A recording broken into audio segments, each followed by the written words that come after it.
Hello，大家好。今日我哋要傾下一個名，聽落特別可愛、特別親切嘅 AI 助手，佢就叫豆包。佢到底有咩犀利嘅地方呢？我哋而家就一齊嚟睇下。好，接落嚟呢幾分鐘，我哋大概會咁樣行。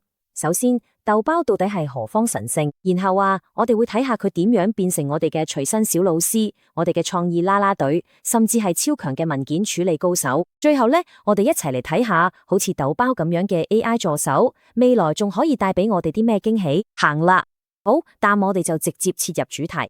第一個問題，豆包佢究竟係啲咩嚟嘅呢？答案其實好簡單，佢就係字節跳動公司開發嘅 AI 智能助手。一聽到字節跳動，你大概就可以想象，佢背後嘅技術實力肯定不容小覲。佢一上就同你打招呼，你好，我係豆包。我覺得呢點好靜，好親切。佢好似喺度話俾你聽，我唔係一個冰冷嘅工具我更似係一個可以同你輕鬆傾偈嘅夥伴。好，接落嚟我哋睇下豆包嘅第一個核心功能，就係佢可以成為你隨身嘅知識庫。你想象下，無論你腦入邊冒出咩奇奇怪怪嘅問題，隨時都有人可以俾到你一個答案，係咪好正？比方話，我哋生活入邊可能都睇過呢個問題。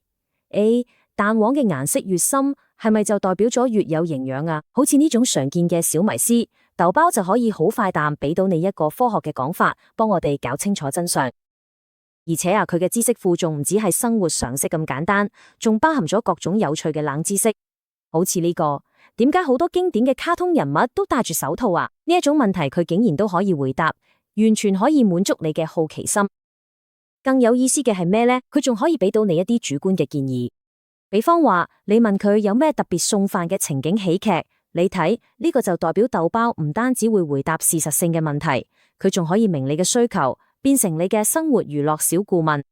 好啦，如果話回答問題係豆包嘅吸收能力，但接落嚟我哋就要睇下佢更犀利嘅產出能力啦，亦即係激發你無限嘅創意。冇錯，豆包完全可以做你嘅創意庫㗎。無論你係需要寫一份令人眼前一亮嘅季度總結，定係想揾一啲冬天可以做嘅手工藝點子，甚至佢仲可以直接幫你生成一張獨一無二嘅賀年卡，或者係一張好有中國風嘅電腦台報。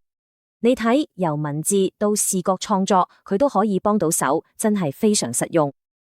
由回答問題到生成內容，豆包嘅能力仲可以再進一步。接落嚟呢個功能就更強大啦，就係處理你調俾佢嘅各種文件。50呢個數字代表咩？佢代表豆包一次可以同時處理多達50個文件。你哋聽錯，係50個。呢個能力真係非常強大。你睇下，無論對學生、研究人員定係返工一族嚟講，呢個都意味住工作效率可以大大提升。更關鍵嘅係，佢支援嘅格式仲特別多，由我哋最常用嘅 PDF、Word、Excel 到 PPT 簡報，甚至係 MOBI 同 EPUB 格式嘅電子書，佢都可以處理。呢個就意味住你可以將一大堆資料直接丟俾佢，等佢幫你總結、分析、捉重點，真係太方便啦。好啦，我哋啱啱嚟啲知識問答、創意生成，仲有強大嘅文件處理，佢將呢啲能力綜合埋一齊嘅，好似豆包咁樣嘅 AI 助手，到底為我哋打開咗點樣嘅可能性呢？總結一下，豆包基本上扮演咗3個核心角色。首先，佢係你嘅知識夥伴，隨時解答你嘅各種疑惑；再睇，佢係你嘅創意夥伴，幫你激發靈感；最後，佢仲係你嘅分析夥伴，幫你處理同庹明複雜嘅資料。呢3樣嘢結合埋一齊，就係一個超級強大嘅個人助理。佢最後呢一個問題就留俾大家去思考一下。佢了解咗豆包咗呢啲能力之後呢，如果佢而家就喺你面前，你會對睇下嘅第一個指令會係咩呢？係問一個困擾咗你咁耐嘅問題，定係叫佢幫你搞掂一份棘手嘅工作？呢個問題嘅答案，或者就係我哋開始探索點樣同 AI 共存嘅起點。